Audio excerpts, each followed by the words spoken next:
মুসলমান পরিষ্কার ভাষায় বলবো, যতদিন পৃথিবীর মধ্যে বেঁচে থাকবো, আমার এই পা থেকে মাথা পর্যন্ত যেহেতু আমার আল্লাহ সৃষ্টি করে দিয়েছেন, জীবন যতদিন থাকবো মসজিদে গিয়ে আল্লাহর সাজদা করব, দুনিয়ার কোনো ভণ্ড পীরের মাজারে গিয়ে আমি সাজদা করতে পারি না। এটা আমার ঈমান, এটা আমার বিশ্বাস, কারণ আমার এই পুরা পা থেকে মাথা পর্যন্ত সৃষ্টি করে দিয়েছেন কে? তাহলে যেখানে আমি আমার জন্মদাতা পিতাকে গুরুত্ব দিচ্ছি না, আমার ভণ্ড বাবাকে উল্লেখ করার তো কোনো প্রশ্নই আসতে পারে না। কথা ঠিক না বেঠিক? এখন কথাটা বুঝেন তো। আল্লাহ যে বলতেছেন তোমরা আমার গোলামি করবে, তো গোলামি করলে কি হবে? একটা মানুষ যদি একটা মানুষের কাজ করে, তারে কিছু উজরত দেওয়া হয় না, প্রতিদান? তা আমার আল্লাহ বলতেছে তোমরা যদি সঠিকভাবে গোলামি করতে পারো, লাআল্লাকুম তাত্তাকুন, বেটা তোমরা দুনিয়াতে মুত্তাকি হতে পারবে। রাসূল বলেছেন দুনিয়াতে যারা মুত্তাকি হবে আখিরাতে তারা জান্নাতি হবে। এই কথাটা আপনাদেরকে আমি একটু ছোট্ট একটা এক্সাম্পল দিয়ে বুঝাই। যেহেতু আমরা, যদি এটা অনেক বড় একটা শহর, শহর হলে কি হবে, শহরটা অনেক ভিতর দিয়ে এসে একটা শহর হয়েছে, তার মানে আমরা আঞ্চলিক গ্রাম্য মানুষ। তাহলে বুঝেন, আপনাদেরকে উদাহরণ দেওয়ার জন্য একটা জিনিস বুঝাই, এই আয়াতের মর্মটা বোঝানোর জন্য আপনাদেরকে সহজে বুঝাই। এই যে নেত্রকোনা শহরে অটো চলে না, অটো চলে কিনা? তো শহরে যখন অটো চলে, এই অটোগুলা গ্রামের দিকে যায়। তো শহরের মধ্যে যে অটোওয়ালারা আছে, এরা দেখবেন সকালবেলায় অটো ধরে, এই অটোটা টিপ মারে, তারা সকালবেলায় ফার্স্ট টিপ ধরে। ধরারও উল্লেখ্য একটা কারণ আছে। এটার কারণ হচ্ছে আমরা যারা পৃথিবীতে জন্মদাতা পিতা আছি, খেয়াল করবেন, আমরা যারা পৃথিবীতে জন্মদাতা পিতা আছি, প্রত্যেকটা পিতাই তার সন্তানের জন্য হিতাকাঙ্ক্ষী হয়, মঙ্গল কামনা করে। কথা ঠিক না বেঠিক? চাই সে পিতা ডাক্তার হোক, ইঞ্জিনিয়ার হোক, হাফেজ সাহেব হোক, আলেম হোক, ওসি সাহেব হোক, ডিসি সাহেব হোক, যে কোনো পিসার পাতাই হোক না কেন, সে তার সন্তানের জন্য মঙ্গল কামনা করে। কথা ঠিক না বেঠিক? তো এটা বোঝার জন্য সহজে খেয়াল করবেন, সে তার সন্তানের মঙ্গল কামনা করতে গিয়ে কি করে জানেন? সে তার বৎসকে বলে, হে বৎস, তুমি যতদিন সমাজের মধ্যে নিজের পায়ে দাঁড়াতে না পারবে, ততদিন পর্যন্ত তুমি আমি বাবার কথা মতো চলবে। বলে কি বলে না? বলেন তো দেখি, একজন বাবা তার সন্তানকে এই কথা বলে কিনা?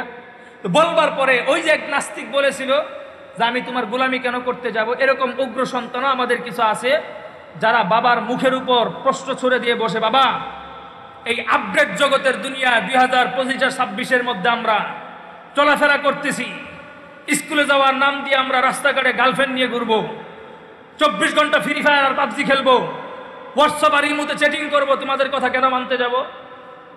আছে না নাই? তো বাবার মুখের উপর প্রশ্ন করে এরকম সন্তান আছে না নাই? এখন বলবার পরে বাবা তো হতভম্ব হয়ে যায়, কি জবাব দিবে? বাবা একটা জবাব দেয়, হে বৎস, তুই আমার কথা কেন মানতে যাবি জানতে চাস? তার 1 নম্বর কারণ হচ্ছে আমি পিতা তোকে জন্ম দিয়েছি, এই জন্য তুই আমার কথা শুনবি। কথা ঠিক না বেঠিক? ভিন্ন কোনো কারণ নাই, আমি তোরা জন্ম দিয়েছি এই জন্য তুই আমার কথা শুনবি। আল্লাহ বলতেছে আমি তোকে সৃষ্টি করেছি এই জন্য তুই আমার গোলামি করবি। বাবা বলতেছে আমি তোকে জন্ম দিয়েছি এই জন্য তুই আমার কথা শুনবি। আল্লাহ বলতেছে তুমি আমার গোলামি করতে পারলে লাআল্লাকুম তাত্তাকুন, দুনিয়াতে মুত্তাকি হতে পারবি।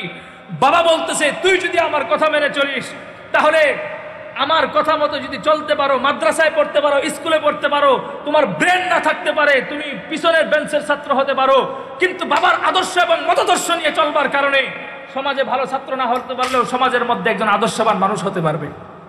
বিশ্ব মানবতার মুক্তির দূত সৈয়দে বুলদে আদম নবী আরবি সাল্লাল্লাহু আলাইহি ওয়াসাল্লামের বাছাইকৃত হাদিস সমূহ থেকে কিছু হাদিসের টুকরো উপস্থাপনা করেছি। তো ওই আলোচনার প্রসঙ্গে যাওয়ার আগে আমি একটা কথা আপনাদেরকে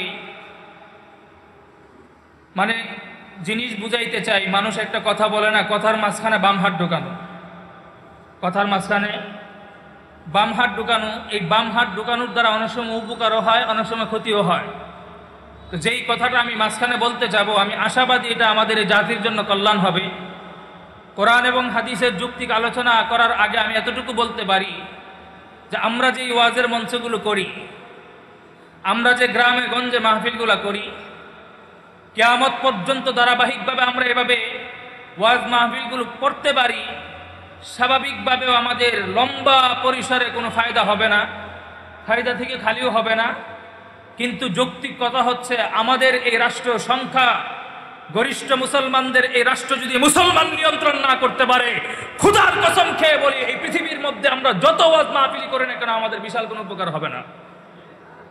কথা ঠিক না বেঠিক? কথাটা আবার ভালো করে বুঝেন। সংখ্যাগরিষ্ঠ মুসলমান এবং গোটা বিশ্বের মধ্যে ফুকাসকৃত উল্লেখযোগ্য ওলামায়ে কেরাম, বিজ্ঞ ওলামায়ে কেরাম এই দেশে বসবাস করে।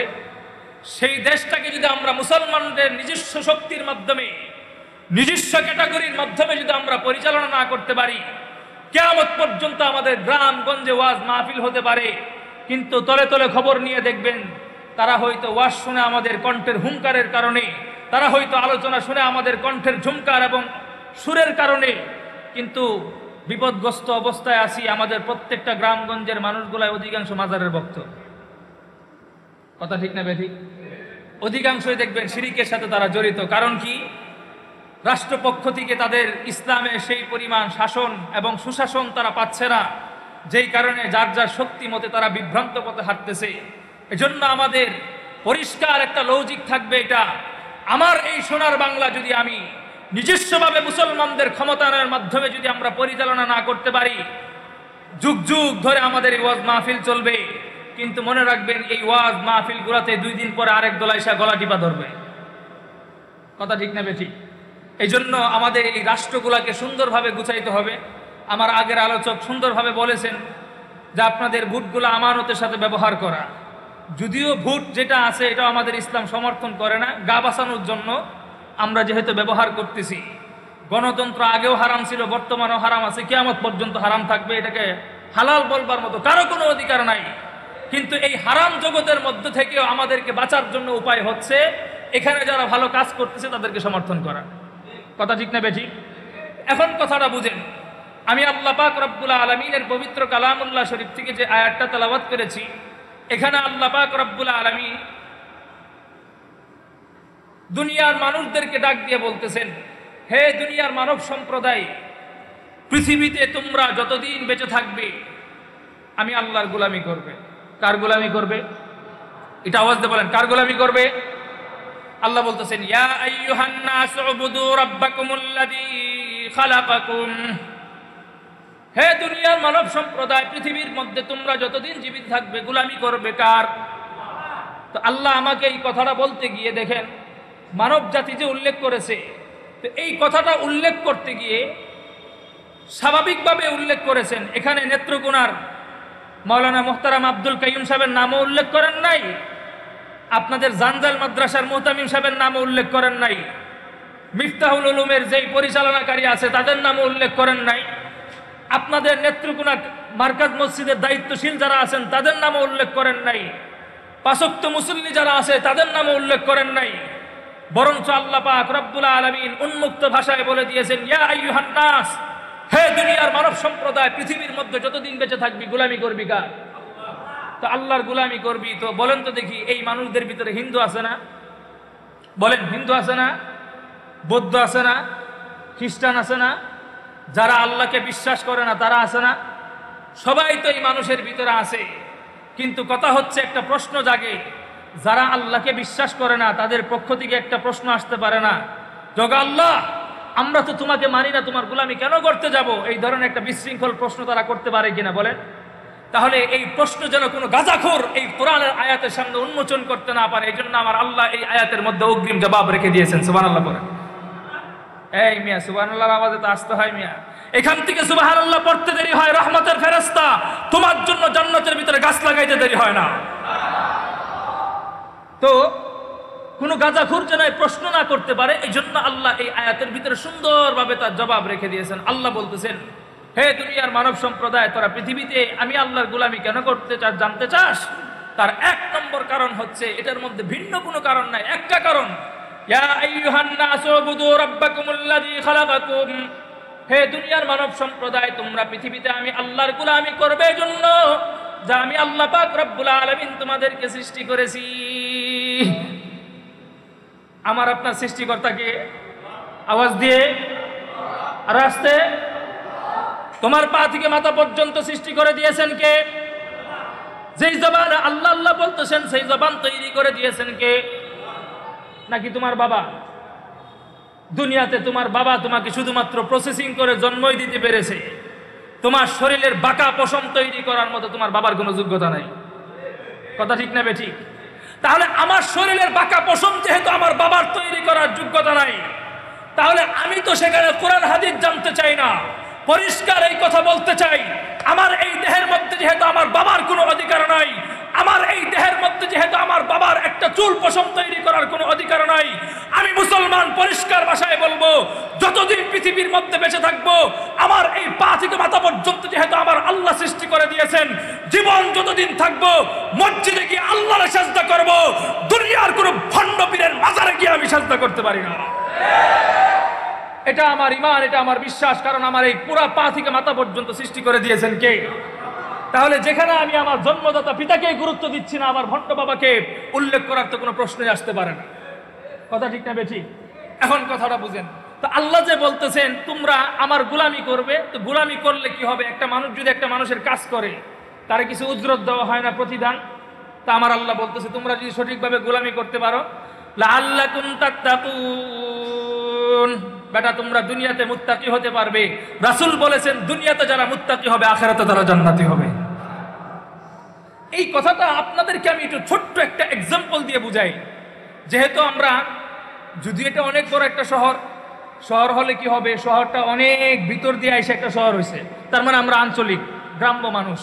তাহলে বুঝেন, আপনাদেরকে উদাহরণ দেওয়ার জন্য একটা জিনিস বুঝাই, এই আয়াতের মর্মটা বোঝানোর জন্য আপনাদেরকে সহজে বুঝাই। এই যে নেত্রকোনা শহরে অটো চলে না, অটো চলে কিনা? তো শহরে যখন অটো চলে, এই অটোগুলা গ্রামের দিকে যায়, তো শহরের মধ্যে যে অটোওয়ালারা আছে, এরা দেখবেন সকালবেলায় অটো ধরে, এই অটোটা টিপ মারে, তারা সকালবেলায় ফার্স্ট টিপ ধরে। ধরারও উল্লেখ্য একটা কারণ আছে, এটার কারণ হচ্ছে আমরা যারা পৃথিবীতে জন্মদাতা পিতা আছি, খেয়াল করবেন, আমরা যারা পৃথিবীতে জন্মদাতা পিতা আছি, প্রত্যেকটা পিতাই তার সন্তানের জন্য হিতাকাঙ্ক্ষী হয়, মঙ্গল কামনা করে। কথা ঠিক না বেঠি? চাই সে পিতা ডাক্তার হোক, ইঞ্জিনিয়ার হোক, হাফেজ সাহেব হোক, আলেম হোক, ওসি সাহেব হোক, ডিসি সাহেব হোক, যে কোনো পিসার পেতাই হোক না কেন, সে তার সন্তানের জন্য মঙ্গল কামনা করে। কথা ঠিক না বেঠি? তো এটা বোঝার জন্য সহজে খেয়াল করবেন, সে তার সন্তানের মঙ্গল কামনা করতে গিয়ে কি করে জানেন? সে তার বৎসকে বলে, হে বৎস, তুমি যতদিন সমাজের মধ্যে নিজের পায়ে দাঁড়াতে না পারবে, ততদিন পর্যন্ত তুমি আমি বাবার কথা মতো চলবে। বলে কি বলে না? বলেন তো দেখি, একজন বাবা তার সন্তানকে এই কথা বলে কিনা? তো বলবার পরে ওই যে এক নাস্তিক বলেছিল যে আমি তোমার গোলামি কেন করতে যাব, এরকম উগ্র সন্তানও আমাদের কিছু আছে, যারা বাবার মুখের উপর প্রশ্ন ছুড়ে দিয়ে বসে, বাবা এই আপডেট জগতের দুনিয়া 2025-26-এর মধ্যে আমরা চলাফেরা করতেছি, স্কুলে যাওয়ার নাম দিয়ে আমরা রাস্তাঘাটে গার্লফ্রেন্ড নিয়ে ঘুরবো, 24 ঘন্টা ফ্রি ফায়ার আর পাবজি খেলবো, হোয়াটসঅ্যাপ আর ইমোতে চ্যাটিং করবো, তোমাদের কথা কেন মানতে যাব? আছে না নাই? তো বাবার মুখের উপর প্রশ্ন করে এরকম সন্তান আছে না নাই? এখন বলবার পরে বাবা তো হতভম্ব হয়ে যায়, কি জবাব দিবে? বাবা একটা জবাব দেয়, হে বৎস, তুই আমার কথা কেন মানতে যাবি জানতে চাস? তার 1 নম্বর কারণ হচ্ছে আমি পিতা তোকে জন্ম দিয়েছি, এই জন্য তুই আমার কথা শুনবি। কথা ঠিক না বেঠিক? ভিন্ন কোনো কারণ নাই, আমি তোরা জন্ম দিয়েছি এই জন্য তুই আমার কথা শুনবি। আল্লাহ বলতেছে আমি তোকে সৃষ্টি করেছি এই জন্য তুই আমার গোলামি করবি। বাবা বলতেছে আমি তোকে জন্ম দিয়েছি এই জন্য তুই আমার কথা শুনবি। আল্লাহ বলতেছে তুমি আমার গোলামি করতে পারলে লাআল্লাকুম তাত্তাকুন, দুনিয়াতে মুত্তাকি হতে পারবি। বাবা বলতেছে তুই যদি আমার কথা মেনে চলিস, তাহলে আমার কথা মতো যদি চলতে পারো, মাদ্রাসায় পড়তে পারো, স্কুলে পড়তে পারো, তোমার ব্রেন না থাকতে পারে, তুমি পিছনের বেঞ্চের ছাত্র হতে পারো, কিন্তু বাবার আদর্শ এবং মতাদর্শ নিয়ে চলবার কারণে সমাজে ভালো ছাত্র না হতে পারলেও সমাজের মধ্যে একজন আদর্শবান মানুষ হতে পারবে। কথা ঠিক না বেঠিক? মুহতারাম হাজিরি, তো বাবা বলতেছে তুই একজন আদর্শবান মানুষ হতে পারবি, কিন্তু খবরদার তুমি যদি আমি বাবার কথা মতো না চলো, আমি কথা পরিষ্কার বলতে পারি, তুমি হাটাজারি মাদ্রাসার সিরালের ছাত্র থাকতে পারো, তুমি ঢালকানগর মাদ্রাসার মমতাজের ছাত্র থাকতে পারো, কিন্তু বাবার সিদ্ধান্তের বহিরাগত চলবার কারণে যে কোনো সময় এই মাদ্রাসার লাইন থেকে লাইনচ্যুত হয়ে তোমার বিশাল বড় এলেমের জাহাজ থাকতে পারে, যে কোনো সময় তোমার নামে শাহবাগী হুজুর নামেও টেক লাগতে পারে। কথা ঠিক না বেঠিক? কারণ কি? বাবার সিদ্ধান্তের বহিরাগত চলবার কারণে। কিন্তু আমি বাবা তোকে বলে দিচ্ছি, তুই যদি আমার কথা মতো চলিস, তুই পড়তে পড়তে নেত্রকোনা মিফতাহুল উলুমে পড়তে পারিস, তোর এর চাইতে ভালো কোনো জায়গা না হতে পারে, কিন্তু মিফতাহুল উলুমের ওই দুর্বল ছাত্রটাকে আল্লাহ পাক রব্বুল আলামিন তোকে দিয়ে দিনে খেদমত করাবে। কথা ঠিক না বেঠিক? এখন আসেন দেখবেন এই সন্তানটাকে বাবা মানুষ করার জন্য কি না করে। দেখবেন আপনাদের এলাকায় যে অটো চলে না, এরা দেখবেন গ্রাম থেকে সকালবেলা ফার্স্ট টিপ ধরে। খেয়াল করছেন কোনো সময়? আজান হয়, নামাজে যায় না, কিন্তু ফার্স্ট টিপ ধরে। কারণটা কি? সকালবেলায় ঘুম থেকে উঠে তো উঠা ফার্স্ট টিপ যখন ধরে তো অটোতে যায়। তো অটো দিয়ে যখন যায়, সকালবেলা তো বউ আর তার জন্য বিরিয়ানি রান্না করে রাখে না। বর্তমান যুগের বউ আর আগের বউ তার একরকম নাই। বর্তমান যুগের বউরা তো সারা রাত মোবাইল চালায় ঘুমায়, উঠতে উঠতে সকাল 10টা বাজায়, জামার খবর তো কোনো দরকার নাই, উল্টা পাল্টা করবে, ওই মোটা অঙ্কের কাবিন লেখা আছে খালি মামলা। কথা ঠিক না বেঠিক? তো এখন কথা বুঝেন, অটোওয়ালা ঘুম থেকে উঠা গেছে শহরের দিকে, কি করবে? ফার্স্ট টিপ ধরবে। ফার্স্ট টিপ কেন ধরে জানেন? ফার্স্ট টিপ ধরবার মূল কারণ হচ্ছে, একটা অটোওয়ালা যদি দিনে 700 টাকা কামায়, ও 50 টাকা 100 টাকা বেশি কামানোর জন্য ফার্স্ট টিপ ধরে। তো সকালবেলা ফার্স্ট টিপ ধরে, ধরবার পরে দেখবেন 7টা 8টা পর্যন্ত অটো চালায় না। অটো চালানোর পরে পেটের মধ্যে একটা ক্ষুধায় চাপ দেয়, দেয় কি দেয় না? তো ক্ষুধায় যখন চাপ দেয়, এই বেচারা অটোওয়ালা দোকানের মধ্যে বসে বসে বসে চিন্তা করে কি খাবে। নাস্তা করার জন্য একবার কলার দিকে তাকায়। তো একটা কলার দিকে যখন তাকাইছে, অটোওয়ালা যে গ্রাম থেকে উঠে আসছে, তো গ্রাম থেকে উঠে আসার পরে সেই গ্রামের মধ্যে একই বেচারার কলা ওই দোকানেও দিয়ে আসছে, শহরেও দিয়ে গেছে, একই কলা, সাগর কলা। তো ওই গ্রামে বিক্রি হয় 5 টাকা। এই আমার উন্নয়নশীল দেশের মধ্যে, সাদাবাজদের এই এলাকার মধ্যে একটা কলা গ্রাম থেকে শহরে কেন আসলো এবং অটোওয়ালা কেন শহরে আসলো, সেই অপরাধে 5 টাকার কলার দাম হয় 10 টাকা। কথা ঠিক?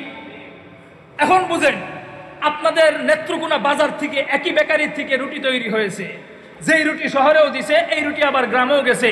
এই রুটি গ্রামে বিক্রি হয় 5 টাকা, শহরে আইসা অটোওয়ালা খাইলে দাম হয় কত? কথা বলে 10 টাকা।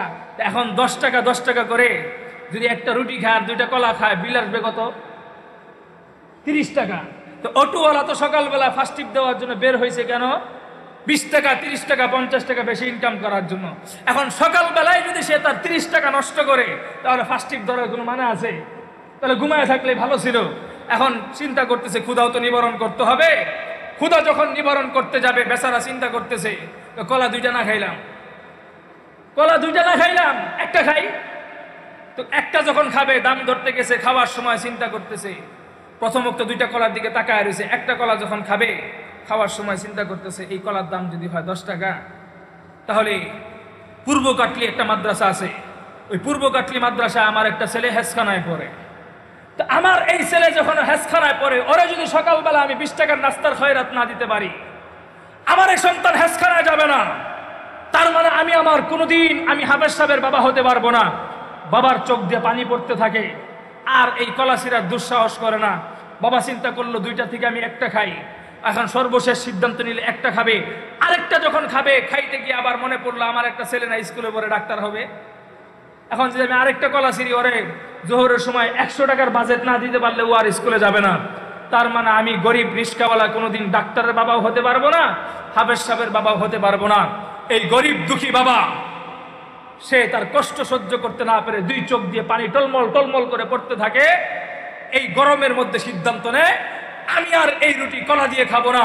রৌদ্রের উত্তপ্ত গরম পানি দিয়ে সে রুটিটাকে ভিজিয়ে খায়, সন্তানকে আদর্শবান মানুষ বানানোর জন্য। কথা ঠিক না বেঠিক? তো আলহামদুলিল্লাহ, আমাদের সন্তান যারা আছে, তারা আমার বাবার, গরিব বাবার পকেট থেকে 20 টাকা 30 টাকা খসিয়ে ওরা হেসখানার ভবিষ্যৎবাণী খাতা গুছাবে তো দূরের কথা, স্কুলে ছাত্ররা প্রাইভেটের বই কিনবে তো দূরের কথা, ওরা আমার গরিব বাবার পকেট থেকে টাকা খরচ করে এমবি কিনে 24 ঘন্টা ফ্রি ফায়ার আর পাবজি খেলে রাতের বেলা গার্লফ্রেন্ডের সাথে কথা বলে। কথা ঠিক না বেঠিক?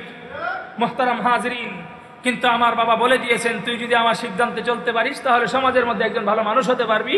আমার সিদ্ধান্তের বাহিরে চলবি, সমাজের মধ্যে ভালো মানুষ হবে তো দূরের কথা, মানুষ তোরে মানুষ হিসেবেই মনে করবে না। তো একজন বাবা তার সন্তানের জন্য এতটুকু কষ্ট করে, এখন আমার আল্লাহ বলতেছে, কয় তুই তোর বাবারটা দেখলি কষ্ট করে, তোর বাবা তোর জন্য কি করে?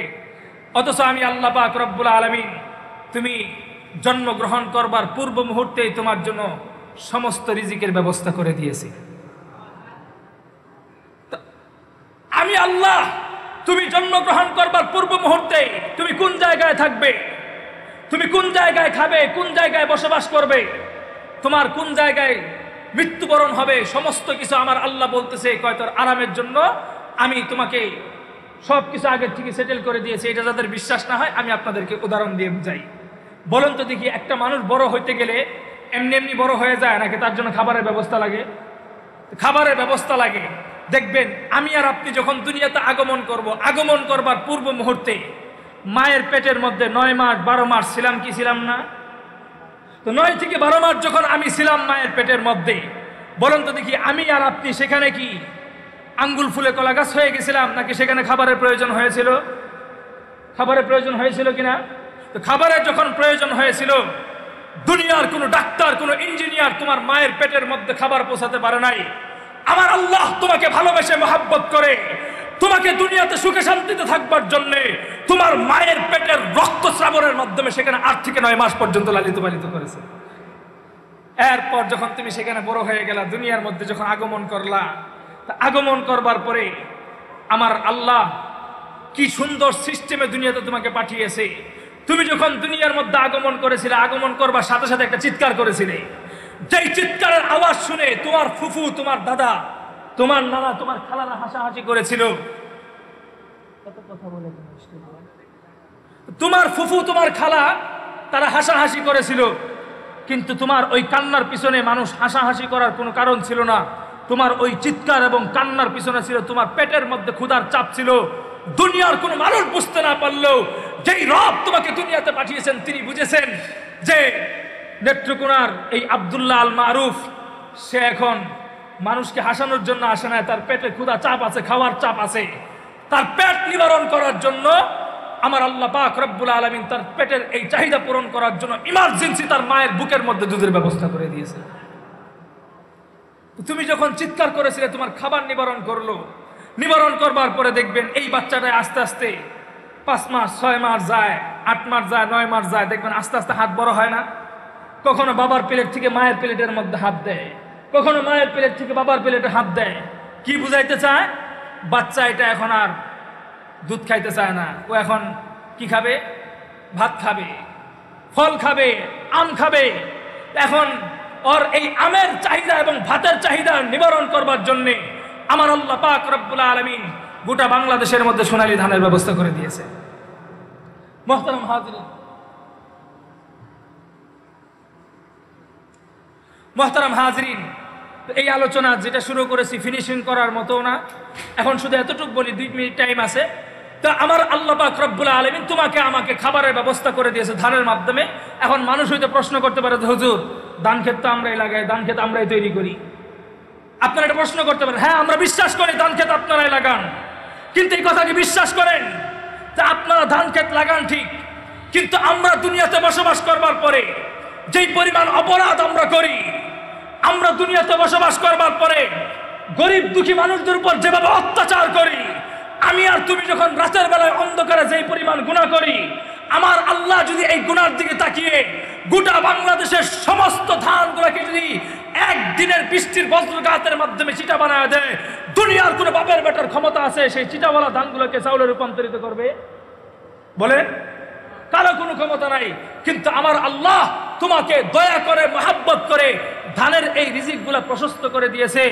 ও দোস্ত, আমরা আজকের এই কথা ফিনিশিং হওয়ার মতো না, যদি আবার কখনো আসে আলোচনা হবে, কিন্তু আমরা এতটুকু বুঝি পৃথিবীতে আমার আল্লাহ তোমাকে এই দুনিয়াতে পাঠিয়েছেন কেন? তার মূল 1 নম্বর কারণ কি? তুমি আর আমি যতদিন বেঁচে থাকবো গোলামি করবো কার? আর আসতে তো এই গোলামি করতে গিয়ে আল্লাহ সন্তুষ্টের জন্য আমরা 500 টাকায় বুট বিক্রি করবো। বুট বিক্রি করবেন 500 টাকা দিয়ে। আল্লাহর গোলামি করতে হলে আমরা চা আর বিড়ি আর 500 টাকার বিনিময়ে কারো কাছে বুট বিক্রি করব? কারণ আমরা গোলামি করি কার? সেই আল্লাহর গোলামির মধ্যে যারা মজবুত থাকে আমরা তাদেরকে আগামী নির্বাচনে সিলেক্ট করব। কথা ঠিক না বেঠিক? কোনো প্রার্থী নিয়ে আমরা দ্বন্দ্ব করব না, যার যাকে পছন্দ হয় দিনদার প্রার্থী হলে তাকেই আমরা সিলেক্ট করব। কাজে আছে ইনশাল্লাহ। আরেকটা কথা বলে দিই আপনাদেরকে, ওলামায়ে কেরাম বিভিন্ন দল থেকে রাজনৈতিক প্রতীক নিয়ে দাঁড়িয়েছে। গোটা জাতির জন্য মেসেজ দিয়ে দিচ্ছি, একদল আরেক দলকে বাঁকা চোখে দেখবেন না। নির্বাচনের শেষ তারিখের আগ পর্যন্ত কেউ কারো বাঁকা চোখে দেখবেন না, কারণ নির্বাচনের শেষ ফলাফল দেখে একজন আরেকজনের বিরোধিতা করবে। মনে থাকবে ইনশাল্লাহ। এর আগে যদি নিজেদের মধ্যে দ্বন্দ্ব করেন, এটা যেন নিজের ঘরের মধ্যে নিজে আগুন লাগানো হলো। আগে নির্বাচন করেন, সফলতা কতটুকু আসে, এরপর আরেক দলের বিরোধিতা করবেন। নিজের দল সামনের দিকে এগিয়ে নিয়ে যান, নিজে হক থাকলে হকের পথে আগান, আরেকজনের বিরোধিতা করবেন না, নিজের দল গুছান। এই বলে আমি আমার বক্তব্য শেষ করছি। ওয়া আখিরি দাওয়ানা আলহামদুলিল্লাহি রাব্বিল আলামিন। আসসালামু আলাইকুম ওয়া রাহমাতুল্লাহ।